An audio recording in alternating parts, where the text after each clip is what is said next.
Everyone get it? Great.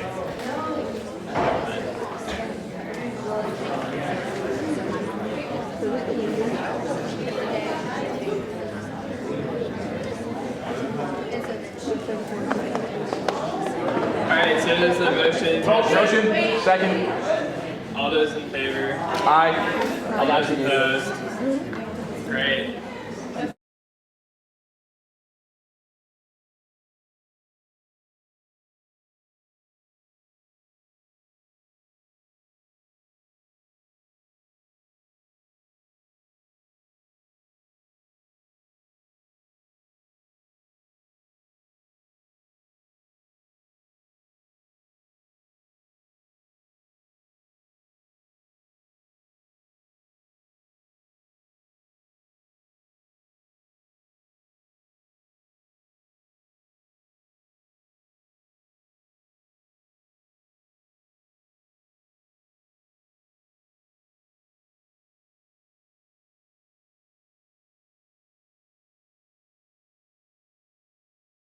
Welcome a number of people to the group. So if you can just stand, we'd like to acknowledge you and your upcoming efforts to this initiative.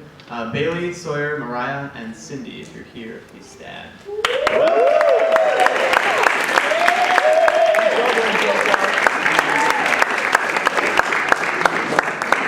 Their apps were amazing. They've got a ton of enthusiasm. They'll be joining this group. We now number like 9 or 10 people, which is a perfect size. We've developed a website. We've engaged with over 240 students by going to residential colleges. We're going to have focus panels. It's going down, but this is not the time for me to tell you everything. This is the time to just welcome them, and we'll see you around. Thanks, guys.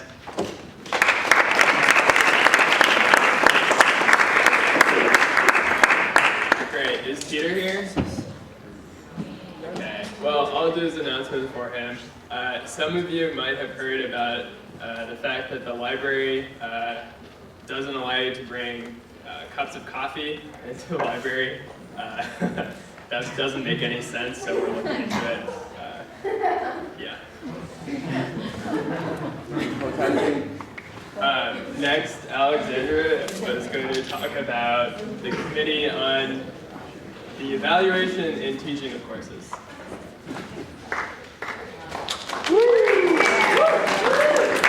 Hi guys, so I'm on the subcommittee for the evaluation of how we currently evaluate our professors and courses at the end of the semester through ESTER.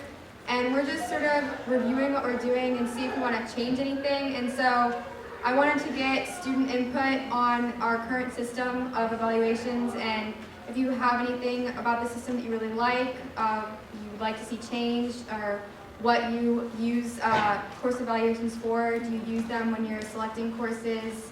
What do you think they're used for? Just basically anything. So does anyone have any input? Yeah. One thing that I've noticed for some certain classes like Physics 101, whenever you're evaluating for it, you have to evaluate every teacher, even if one of them wasn't teaching the course. So maybe look into that a bit. Anything else? Okay, so this is really important.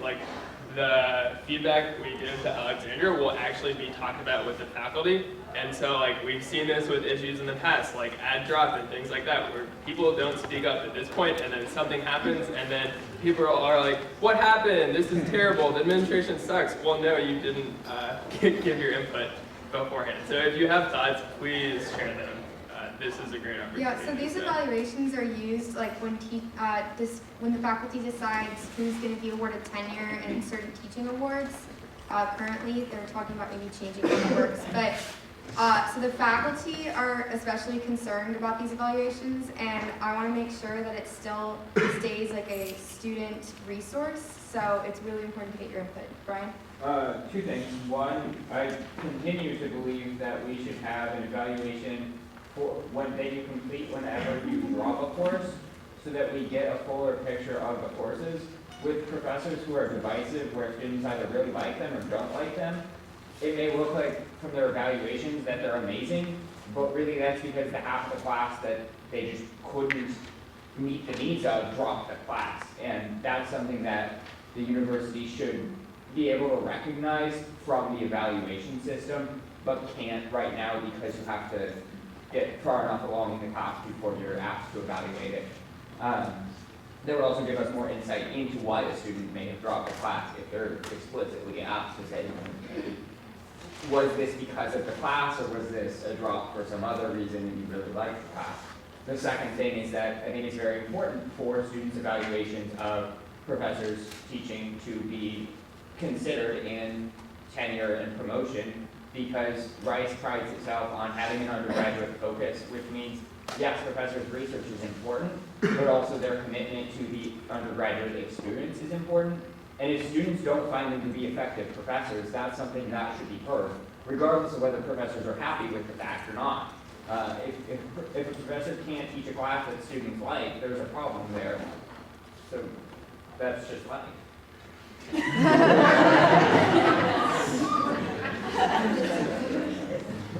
Yeah, something else that I think I always think would be helpful is like some way to tie the like qualitative responses with like your background. So a lot of times the response is like, this is this class I've never taken. But like I know that it's a hard course, and so if I knew that like, okay, this person is like a mech major and who's taken like 6 mech classes before this, like, obviously they have a different background than me going into the course. So like potentially some way to, I don't know, like separate like people, you know, it tells you people who are taking it as non-major or like just for fun or whatever, like having some way to sort for that in your, when you use the evaluation, I think would be really helpful. Like what did people who have no background in this say versus people who are majors say? I was just wondering, when you be meeting with them, talk about this, if like we had time to go back to our colleges and then talk to other people there, or? Yeah, so I sent out to all the college secretaries, or actually my partner did, a Google form like survey to like answer questions about it and like provide feedback. So your college secretary should have the link, but if they don't, then they can contact me and I'll send it to them. Yeah, and we're meeting again next Monday, and it's basically a faculty-student subcommittee, but currently I believe I've only met with one other student that's on the subcommittee, and it's just the 2 of us and then like 10 faculty members. So it's a very faculty-dominated voice right now, so your input's really important. So, is there any other comments? Yeah.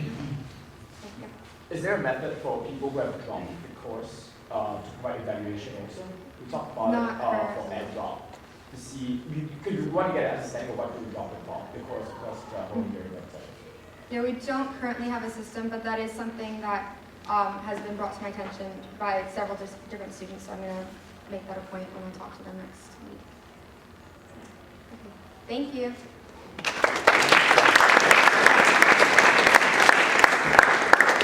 Great, thank you so much, Alexandra. Next up is pods. So I'm gonna sit down. First up is LPAP.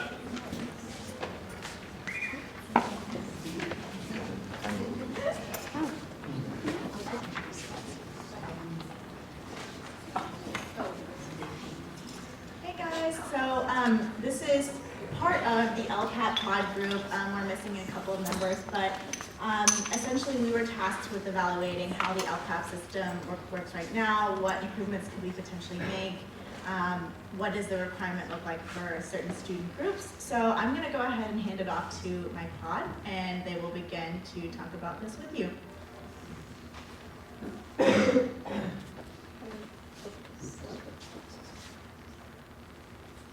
Okay, so the questions that Ravi posed, he posed 3 questions. The first one was just, does it fit the mission statement? The second one was, is there any way we can make LPAPs maybe line up with more of a well-being aspect? And then the third aspect was, should we kind of reevaluate who has to take the LPAP? So like the requirement for different groups of students.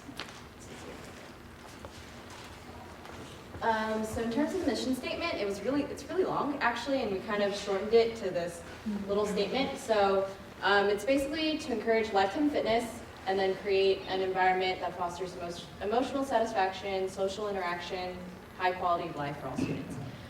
So we kind of looked at this and we're like, yeah, the LPAP does fit the mission statement. And so after a bit of discussion, we kind of just determined that there really is no need for like a change of the one required LPAP class to graduate for students. So in regards to the second question here, where we were sort of looking at other things that could also possibly be fulfilling the LPAP requirement, one thing that came up in our discussion was that we really valued the diversity of options that currently fulfill the LPAP requirement, and we were looking at expanding the variety even further. And so one of the main things that came up were nutrition classes, because those could also encourage lifetime well-being. And so that's one of the things looking forward that we want to expand that further in survey classes to determine what could possibly fulfill a well-being requirement in the LPAP.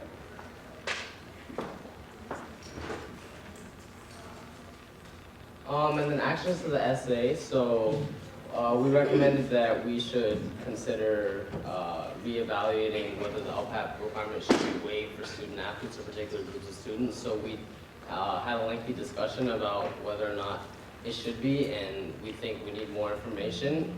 So we recommend that maybe we have campus-wide discussions, or we have a student survey so we better understand what the student body as a whole thinks about it. That's it. Are there any questions? Are there like any other thoughts from other people? Like, do you support what they say? Do you disagree with what they're saying? I support it. Thanks.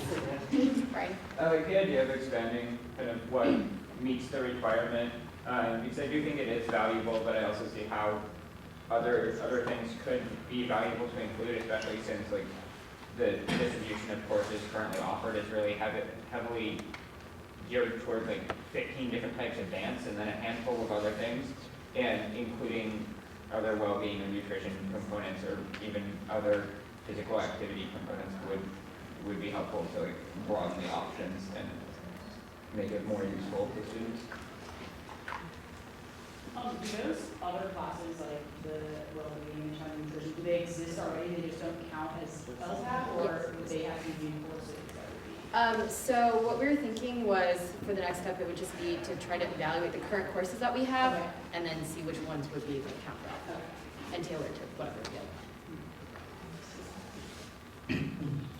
When you guys were discussing alternatives, did you guys discuss alternatives for athletes or people who do intramural sports or club sports? So that was kind of the last question that was posed to us, and we had quite a bit of like a discussion, a very long discussion on whether it should be waived for certain groups of students. And we didn't really come to a conclusion, and we decided that like the five of us can't really decide. We don't really know enough about what the student athletes think, what like general like student body thinks, like different groups of students think like about just the requirement in general. So we just decided that like the essay should just look further into it, maybe start like campus-wide discussion to further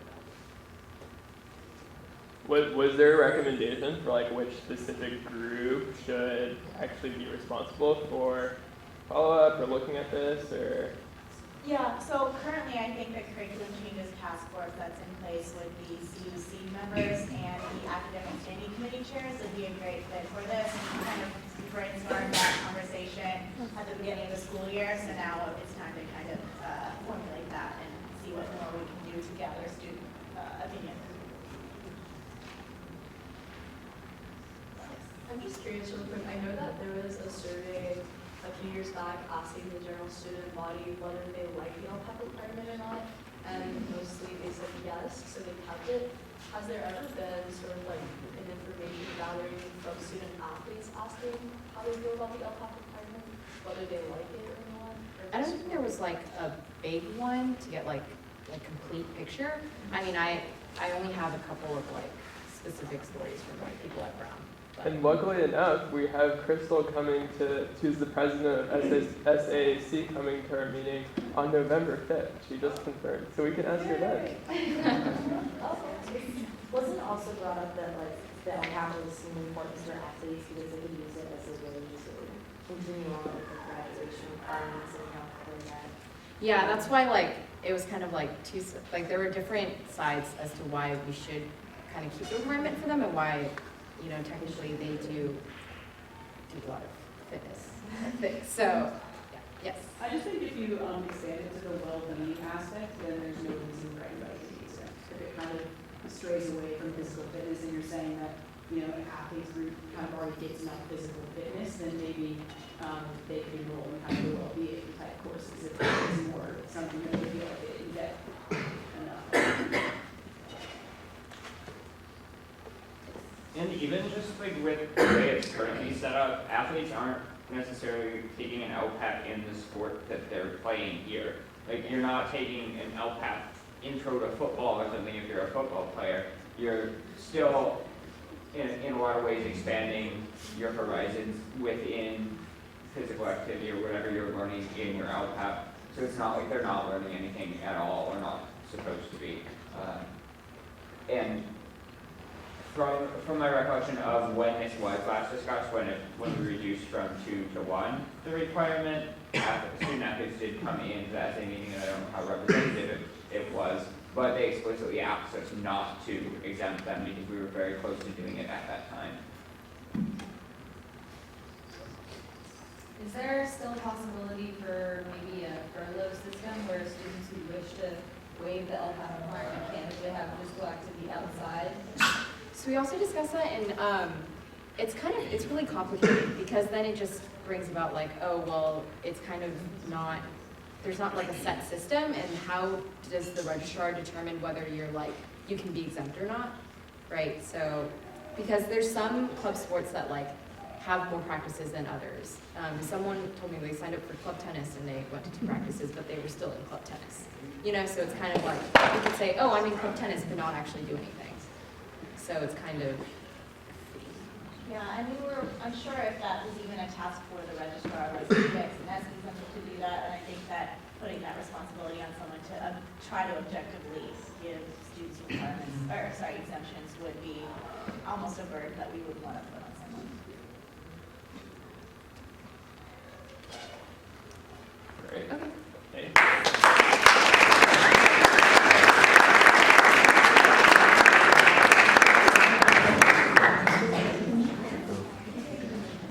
So next up, we have campus calendar and announcements. It's me. Just Olivia? Just me.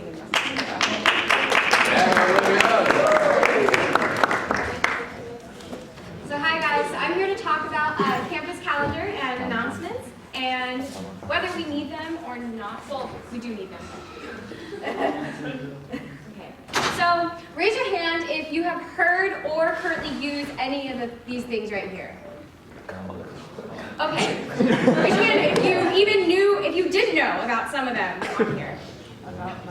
About events.rice.edu. I just found out about that one recently. Wait, what's college? The RPC events calendar, student activities calendar, or your college calendars, if your college has one. Okay, so basically, the problem isn't that Rice doesn't have a calendar. The problem is that Rice has too many calendars. So then we get into the problem where there's no central resource for students, and we get into the issue of people not having awareness of events going on campus. In fact, one of the committees on student involvement did a poll of students. They found out that students are usually not involved in activities because they didn't know that it was happening. So that's clearly a problem. So we got together and we decided that what Rice really needs is an integrated campus-wide calendar accessible to all Rice students. So that means that it goes towards every aspect of student life. So we have events in athletics, we have events in the colleges, social events like parties, academic events for different departments, and that it's accessible for all Rice students, and that includes both graduate and undergraduate students. Okay, so what this campus calendar would look like is it would be integrated with students' daily lives. So that means that it would, as I said, include all these different aspects, and also that they'd be able to personalize it and add it to their own calendars, and that it would be a resource that they would be able to use every day. So instead of having to check 5 different calendars, they know there's one place they can go to find out what's going on that month. It would also fit their personal preferences, so we're not exactly sure how to look, but they'll be able to set their calendar so that they'll be able to pick what goes on there and what doesn't. So if I'm a student that is in IM sports or really likes going to them, I can choose which ones show up on my calendar so that I don't have to see all of them. Also, usability is really important. So easy access, one-stop shop, having one place to go to find this calendar, and also having easy submission. So having it be easy for clubs to put in events, and having academic departments be able to put different things that are going on in that department into the calendar, because obviously there wouldn't be anything on the calendar without that. And then functionality. So that's us looking into a bunch of the key features that would go on this calendar, like being able to input it into your own calendar, being able to make these categories, etc.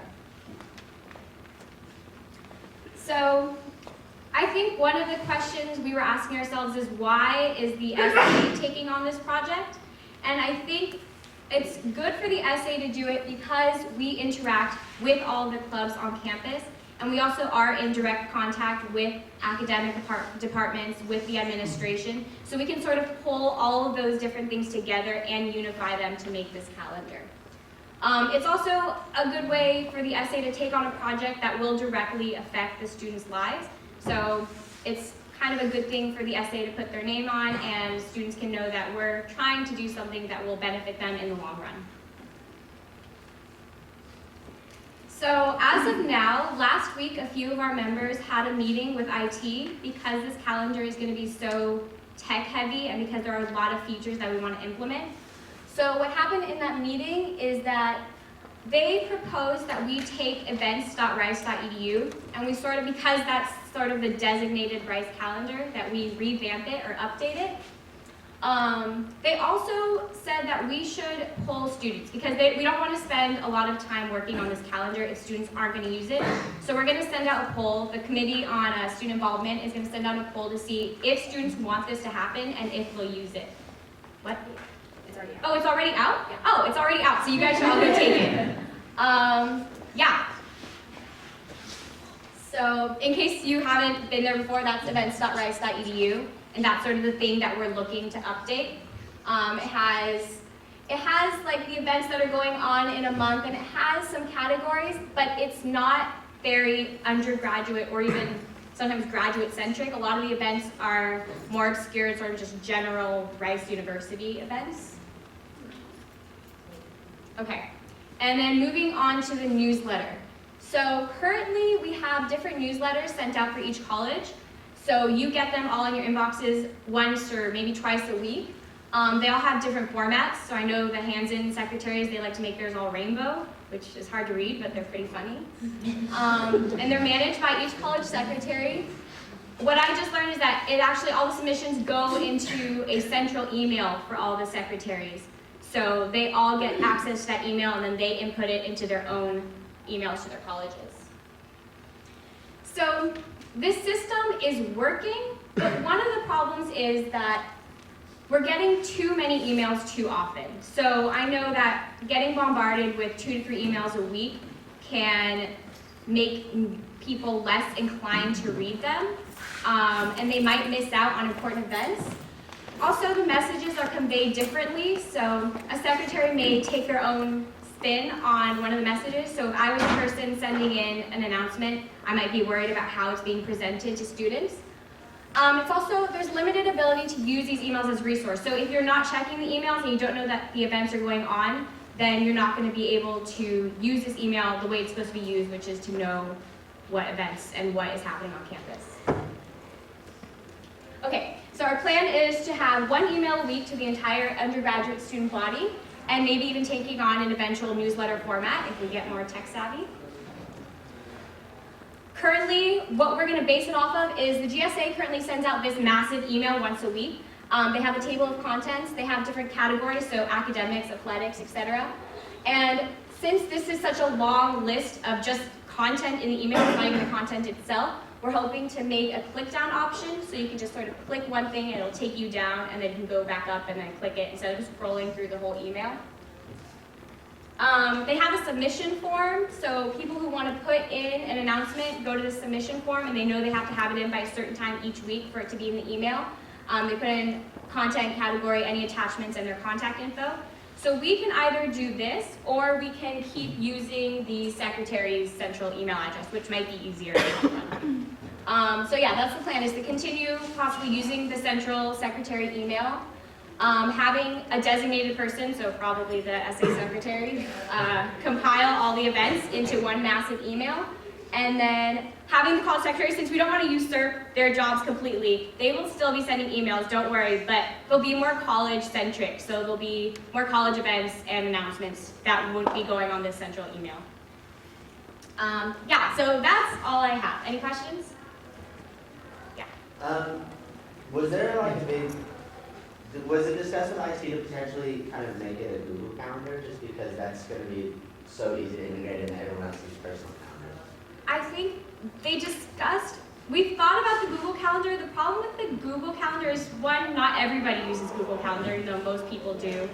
And it also, the interface, I think, would be too cluttered with all the events. If you go and look at, even the RPC calendar, which is a Google Calendar, just having RPC events can make it a little more overwhelming. And also, I know in the Google Calendar, the categories, you can't have categories with subcategories. You have to have different calendars for each thing. So if you wanted to see just Powder Puff games, you'd have to choose the entire intramural calendar, and all those events would show up. So what we were looking at is an option to go to an event on the calendar online and then add it to your personal calendar. Yes? So one of the issues I see here may be the administration of all of this. I know you said it could all fall under you, but I feel like that is a lot of extra work to be done by someone, so I think we have to find another way potentially to administer this. Right. As they felt. I think we mentioned possibly forming, at least for the calendar for sure, forming a committee that takes in these submissions and compiles them onto the calendar or organizes them, because it will take a lot of screening to make sure we know which events are going on the calendar, to format things and send them out. So yeah, we're definitely looking into a possible committee for the calendar and maybe for the email if it looks like we need one. Is it possible to divide events in different kind of categories and get the students to opt out from getting the list of emails from different categories? Does that kind of make sense? So have different listservs for different categories? Or rather, it's going to be pretty tacky in that sense, but basically there are different events on campus, right? And the different categories of events like culturals, intellectual and stuff. And so students have the option of opting out from receiving emails related to those kind of things. So basically they only get lists of emails that on topic that interested in. Could that be an option that could be explored? The only thing I can think of is that students, if they are interested in an event, they have the option of adding it to their own calendars, and if they're not, they won't. And then if they're interested in certain clubs or sports, they would subscribe to their personal listservs. Because this calendar isn't going to be sending out notifications to students. It'll be a place that students go to see these events. Yes, Chris? An idea for the calendar might be to talk to RISAPS about this, because this might be a project they'd be interested in. A question for the schedule after that, if you want to talk to that, but is if something is time sensitive, would it just be oh well, I didn't get in on time, or is there a certain procedure you want to go for that? So for the first question, we looked into Rice Apps. They're currently bogged down with different projects, so they couldn't take this on, at least not this semester, but it could be a future possibility since this might take longer than just happening by the end of this year. And for the schedule, as of now, it would probably, for the emails that go out right now, if something doesn't get in or if the email goes out past the point when this event is happening, then it doesn't get included in the email. If there is a last minute announcement, there could be another email sent out sort of adding it to the campus-wide announcement or a revised version, but no, we haven't really discussed what we would do in that scenario. Mm-hmm. Any other questions? Okay, thanks guys.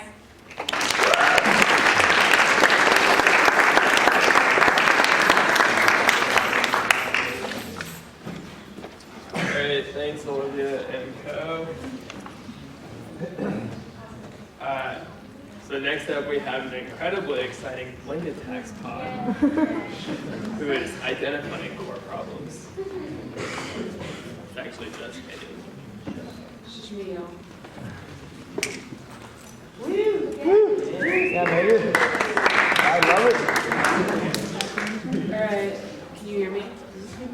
Does this work? Yeah, okay. Yeah, so we looked at the blanket tax. So mainly we were trying to kind of break down what the issue is with blanket tax right now, because there are, as you'll see, kind of a lot of different issues. So we tried to kind of streamline the conversation into where we think it should go in the future. So for one, like, we could not really find a coherent description of like what exactly a blanket tax organization like should be / is / what the purpose of it is. So when we talked, we came up with this. So sustainable for core administrative functions for organizations that are long-term and serve the entire student body. That's what we kind of felt like the spirit of blanket tax is or should be.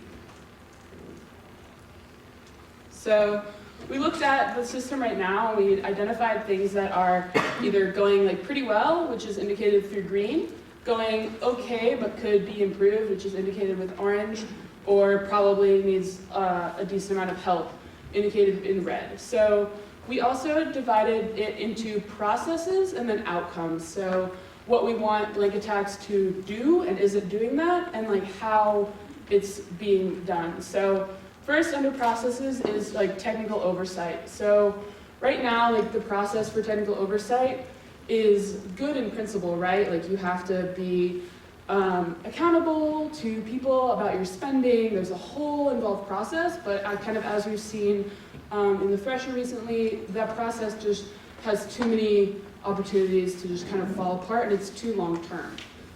It's over basically 4 years, and so the people who were the problem in year one when you started having an issue with the organization aren't even left by the time you finish talking about the organization, or by the time you can take action on kind of their indiscretions.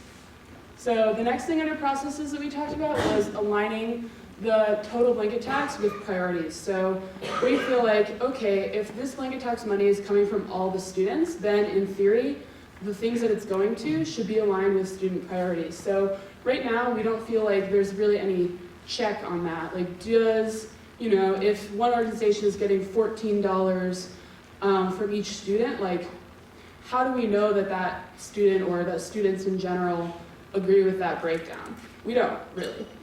That's just kind of how it's been. And so if one year a certain organization gets $14, then it's never really revisited like, oh, is this organization still in the vein of what students want? It's really only concentrated on, are they spending their money? And it's very easy to spend your money and not be serving what the students want you to be doing. So you can very easily kind of like bypass that and still be really successful in the blanket tax oversight process. So another thing in terms of outcomes, so where money goes. So right now, the way that blanket tax organizations work is they have operating expenses, but they also have like capital expenses, like, you know, we need to buy this equipment, or we need to buy some big expense, or we need to go on this trip, or whatever. So right now they can like save up and then make those capital expenditures, or request money, request their yearly money to be increased because they feel like they're gonna need to make big capital expenditures. But we feel like, you know, maybe if, you know, if the Campanile needs, you know, X amount of dollars to produce a yearbook, but they want to buy a machine one year to make an even better yearbook for the next, you know, 20 years, that should be separate, and they shouldn't be, you know, necessarily taking a little bit of money from the previous 5 years to go into that big capital expense. Maybe we can separate it out so that, you know, they're insured their operating expenses, and then they can apply for their capital expenses. And then, is money being spent ethically and compliant with policies? We think in general, yes. But like we said, like the process to ensure that needs some work. And then are new organizations able to get funding? So right now that's something we've seen with Rally Club and we've seen with Homecoming, we've seen with a couple different things. People want to do these things for the entire campus, but as a college president, I don't want to fund an organization with college money that I have oversight over, like I'm in charge of that budget, in an organization that I'm not in charge of. So that's not really a sustainable way to get seed funding for new organizations. So what is? And it seems like right now, blanket tax, it makes a lot of sense, but you can't really, right now with the process, prove that you have the structure in place if you haven't already gotten money to prove that you deserve to be a blanket tax organization. So where are you supposed to be getting that money? So just talking a little bit more about this, so how can we aggregate revenues and how can we make them in line with student priorities? So is it a survey? Is it mandatory? How often do we do it? So how are we supposed to do quick funding, but also make sure that the organizations that we're funding have the structure in place to be successful? So where's the balance between, oh, I'm an organization, I have no money, and okay, you're built up enough as an organization to handle us handing you thousands of dollars? Don't know. So less important questions we talked about, how can we move more quickly on kind of reviews? I think everyone agrees that it's probably a good idea to take less than 4 years to take action on something. And then how can we change the way the organizations plan, and how can we divide their kind of finances into operating and capital expenses? So this is our proposed new model. So it's kind of cut off, but it says that SA could recommend changes in blanket tax and then annually propose changes. And then organizations would have money for their core. So what we don't want to happen is to make such a flexible system that the thresher from year to year to year doesn't know if they'll even get enough money to produce a newspaper. That's not what we want. We just want the flexibility in kind of that extra funding to make it go the extra mile. If we feel like, wow, this newspaper is being printed on, silk paper, we probably don't need that.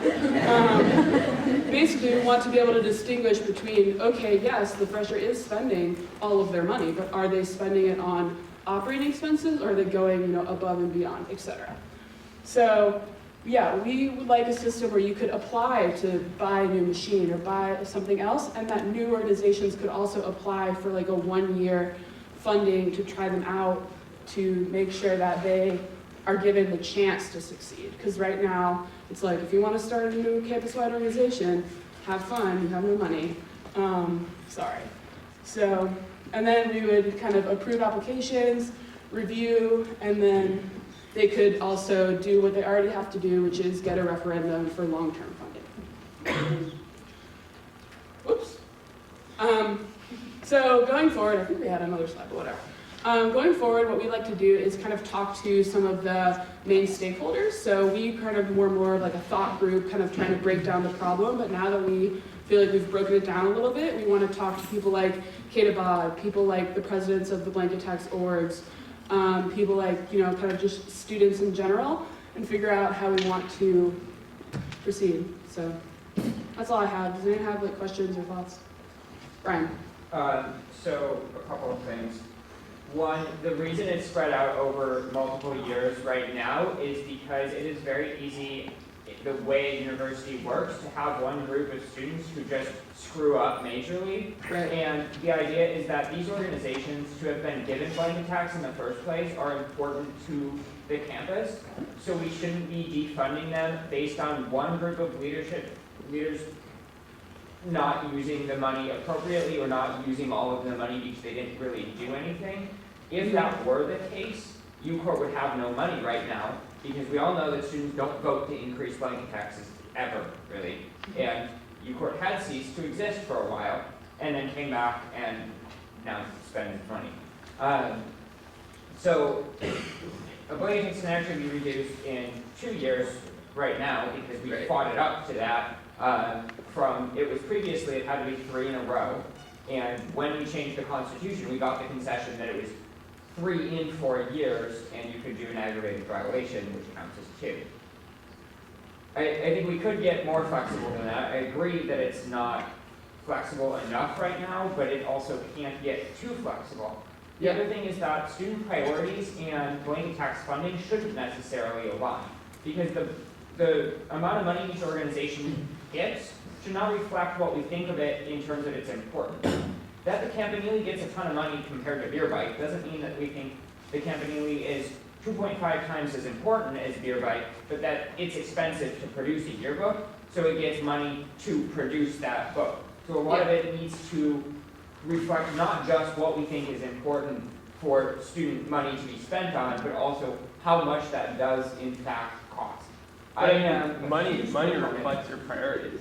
Yeah, the point is there comes a point when there is a substantial portion of the student body that is no longer willing to pay that much for that organization to exist or the product that they produce. And students, especially in the aggregate, should have the ability to voice that concern and make a related change at some point in time. We can't just pass blanket tax and have things continue in perpetuity. You can do an initiative at any time to reduce the blanket tax. The current restriction is only on when the government can ask you to reduce the blanket tax. If I wanted to abolish the blanket tax, I could get 5% of the student body to sign it, and it would be on the ballot in the general election.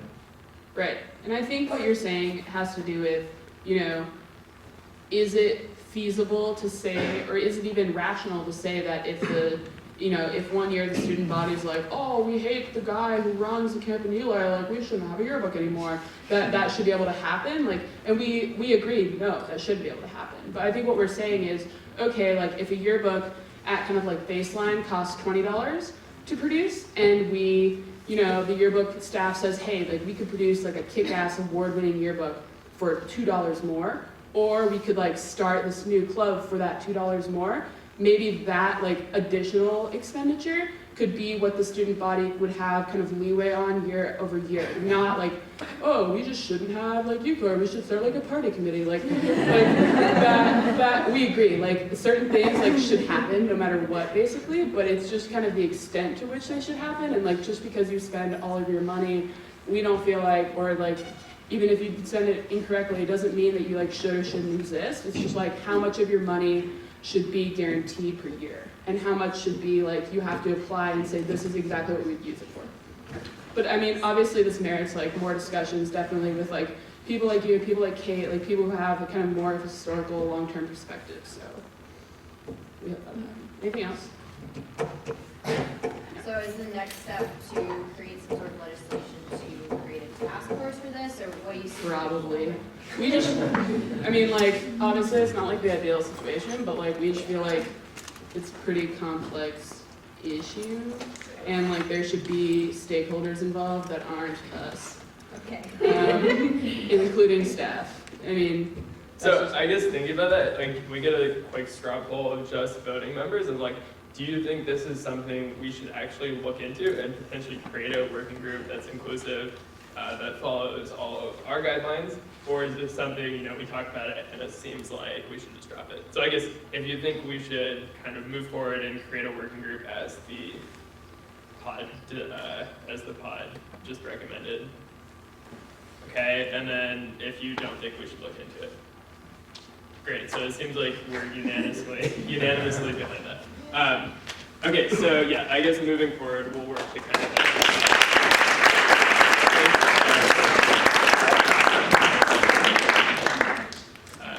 so we'll look into moving forward on that. So the last pod, campus-wide changeover and timelines.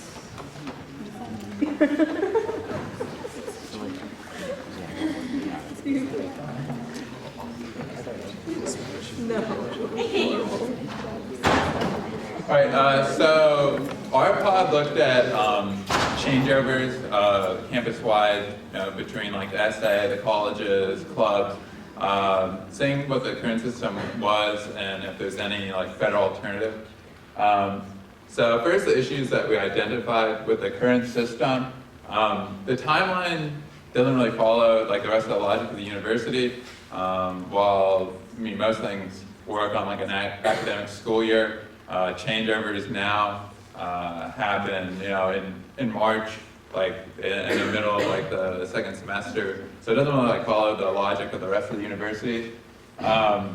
Since where changeover is now, it doesn't really allow for like new officers to really get much done and like the ending of the spring semester. So like you have a lot of ideas and you want to act on them, but you don't really have much time.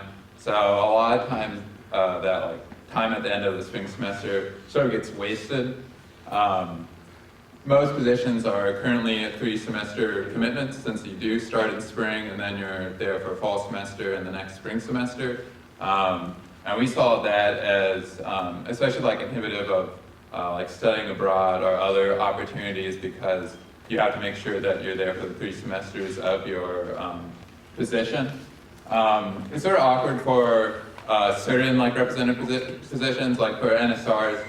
It's sort of weird if like the senator and president that like brought you on to the college team change over. It's been awkward in the past if like they are still obligated to come to Senate meetings or go to their committee meetings. And like for freshman reps for like colleges that have each class represented, it's sort of weird if like some of those freshman reps become sophomore reps and like, oh, now who's representing the freshman class? So we have like all 4 classes represented.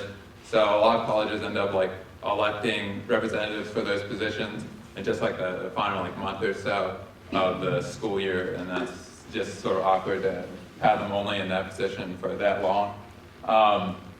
Also, new officers are like the presidents of colleges, they're stuck with their predecessor's budget, at least for those couple months until the next school year starts, which again is just a bit awkward to start with. And elections come on pretty quickly, starting from winter break.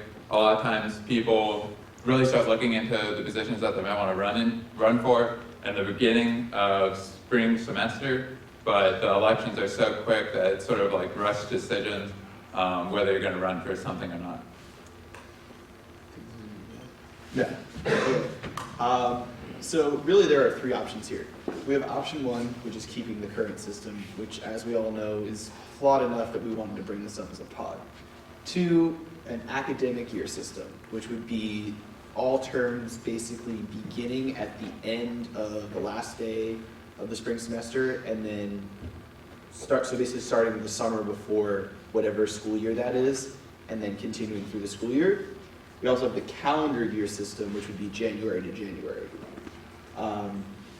After much deliberation, we decided that the academic year system is the best recommendation, and now we will explain why.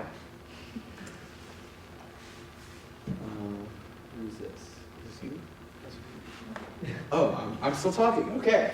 So, academic year system. Why is this the best option? Well, I'll tell you.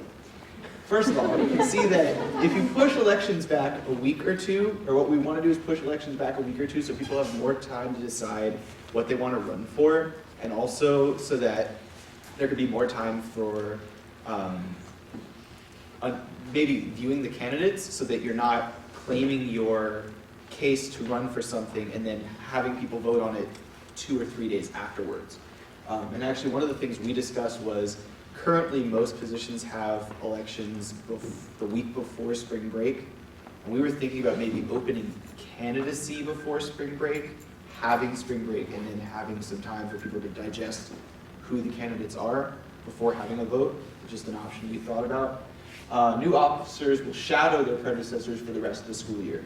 So under our plan, we'd like to have the elections maybe a week or 2 after spring break. But that doesn't mean changeover has to happen a week or 2 after spring break. What we'd like to have is that month or so period before the end of the year being a training period. So that way, the elections can already happen. You'll know who you're taking over for, what your position is. You'll have a chance to talk to the person that currently holds that position or is leaving the position. So you have an idea of what's to be expected, what sort of responsibilities you fulfill, even if you're not taking on that role officially until they are gone, potentially.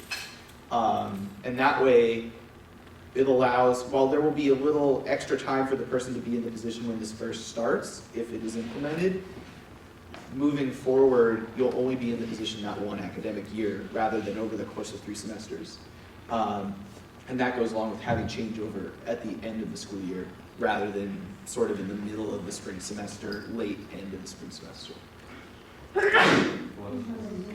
So no system is perfect, and there are disadvantages to this system that we recognize. However, we do think that those disadvantages are less than the disadvantages of the current system and less than the disadvantages of a calendar year system. One of the biggest problems identified is the long period that this would introduce between when you're elected and when you actually take office. That's a problem for the incoming officers who have ideas that people have recognized as ideas that they want, which is why they've elected them, and don't necessarily get to implement that right away. It's also a problem for the outgoing officers who have about a month and a half of a lame duck period, which is longer than what you have right now. We think that the shadow period would mitigate a lot of that, though, because if done well, what that involves is gradually introducing someone to the responsibilities of the role so that you're having a gradual shift in who's really taking on all aspects of that role. So that may be that Ravi, during the shadow period, starts turning over the administration and facilitation of these meetings to whoever's been elected, and gradually giving the incoming officer more responsibilities. Another issue that was raised was that if you lost an election, you don't really have time to then apply to study abroad in the fall. That's true, but we don't think it's a significant problem because it does get us off of the 3-semester system, since most organizations and colleges, we think, allow you to run while you're abroad, especially if you're not actually taking office until the next academic year when you're not abroad. So reducing it to 2 semesters and having that centered on an academic year so you can take an academic year abroad your sophomore or junior year and then come and hold a position the year after that does make study abroad more accessible than it currently is. And it's really only a problem for the people whose decision to study abroad is based largely on whether they're elected to a position. Those people are not particularly committed to studying abroad if they're only going abroad because they lost an election. So we don't think that's a significant issue in comparison to the benefits in terms of study abroad access. The last thing that has been identified, especially by seniors, is the issue of burnout toward the end of your year. While the first year that this would be implemented would involve a longer term, it's not actually.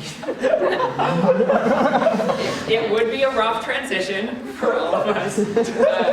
But once the shift is made, you're only on an academic year, so you're not staying in the position any longer. So it's not an increase in burnout in that sense, but for seniors who are ready to graduate, there is that issue.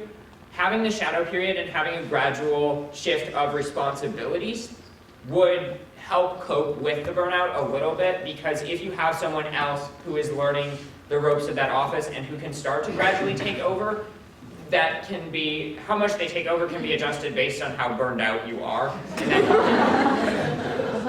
the idea is that it would, how you manage the shadow period would be basically decided between each group of outgoing and incoming officers, because they're going to have to work together and make something that works for them. And we think that shadow periods can work. They are used in some organizations already to great effect. So ultimately, we think that the disadvantages, while real, are less significant than the current ones. Right. We really like the academic system because it does maintain that shadowing period that kind of already happens anyway, but if we follow the academic system, then the incoming officer just won't have the formal title yet. They'll still be learning. And the positions will only be 2-semester commitments, so it'll open it up for potential study abroad students who want to do that. And it would follow the logic of the rest of the university, because a lot of clubs already do operate on an academic year. And if we just align with them, then there's no discrepancy. And more time to prepare for elections, because if we push elections past spring break, then there's more time to get the ballot ready, more time to know who the candidates are, and that just leads to everyone making more informed votes. So unfortunately, as I'm sure you're all aware of, we're reaching the end of this Senate meeting, so we probably don't have a lot of time for discussion after this presentation. But for something like this to work, like if we were going to shift to a new system, it'd only be efficient and makes sense if everyone buys into it and there's not like large discrepancies between like the colleges, the SA, different clubs. So if we wanted to approach this, we have to have everyone buy in and agree that it's a good idea. So what we would recommend first is that executive officers at colleges bring this up in public forums and get like college input to make sure that a change like this is welcomed by the majority of the student body. And if such interest does exist, then we would recommend the student association either charge like this pod or like some voting officers, or you make a new task force to look more into how changeover happens across the university, see like potential like problem areas and how everything could hopefully like coalesce together if we did shift to a new system. And then with that information in mind, that group would propose like legislation, like a resolution to this body. And then hopefully, as soon as possible, the university agrees that this is a good system to shift to, we could shift to this system. And yeah, that's our basic plan. So I think we can take like 2 questions or comments. And it looks like we have 2 comments here. Okay. Hey, Gabriel? So maybe just 2 quick points. First is that summer is a really long period. I speak for myself that coming back from summer, it was really difficult adjusting to the position itself. So coming in after summer, taking a new position would be exceedingly rough, given that you have no prior experience. Second thing is that the shadowing period that we both mimic in the fall and the spring semester. So your argument for that is invalid. But the point is that having a long shadow period puts both officers in an awkward position. So the outgoing is kind of on the long, and the incoming kind of wants to do stuff, but don't have the authority to do so. So having a very long shadowing period puts both in a very difficult position. And during that entire shadowing period, I would say not many actionable items would be taken from either parties to do so. Not much gets accomplished in the spring right now, though, either, which is part of the impetus for this, is that we currently do have kind of this dead space because a lot of people do lose momentum once they hit the summer. Whereas if you can use the summer to plan and then try to hit the ground running in the fall when you actually take office, there's less loss of momentum that way. Okay, that's fine, but I don't understand why you want to push changeover back 7 weeks, but you're only pushing back election timelines 2 weeks. That is, it's just too long of a shadowing period. Because now you have 2 people who are trying to do this position. I just don't think that, like, if you really want to go to an academic year system, I think your election timeline needs to be pushed back as much as your changeover timeline. The problem with that, though, is that I think Megan raised it when we kind of introduced the pod to begin with, is that if you have people if you're taking over from a senior and that person graduates and isn't around, there's not as much time to learn from them.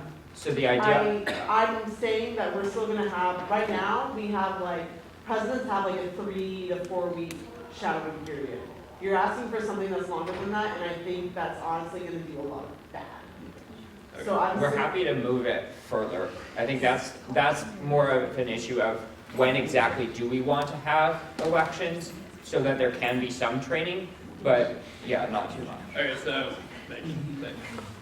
Did you have something? No, Okay, yeah, that's I'm fine. sorry. Yeah, as soon as I said, yeah, I think, kind of, especially like bringing in, the system to work better with like when the freshmen first come in, it's kind of awkward because we've already been doing things, ideally, although you're true, not a lot got accomplished in the fall and in the spring, but it's kind of an awkward transition then bringing in a whole new class and kind of reestablishing where we were, and you spend a lot of time trying to figure out how that fits into the system. Like, as quick as possible. Yeah, quick as ever. I guess this is just something to think about. I would reject the notion that nothing gets accomplished in the spring. Just because the notion, like, the idea of a college just running smoothly doesn't mean that it's being ineffective. Okay, so I mean, moving forward, like, I guess another straw poll of like what we should do. So like, how many people think that we should create some type of small group of people to continue looking into this? I guess that's like the first one. And if you think like everything that's going on right now is fine, that would be the second one. So like for the first one, that we should continue looking into this. Sorry, just voting members. Okay, and then against. Okay, so it seems like there's like a pretty big majority, but yeah, so I guess coming out of the pod system, this was kind of so thank you guys, this was awesome.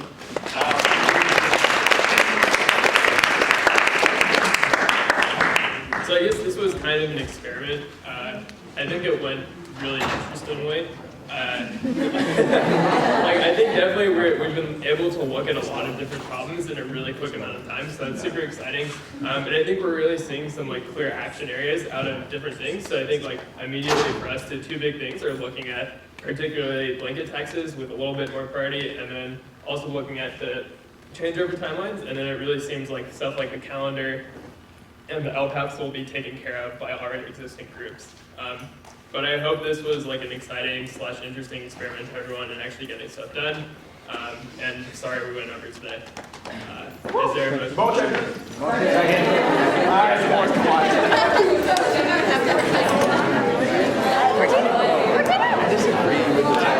As a part of the spiel, like he has a spiel on like changeovers.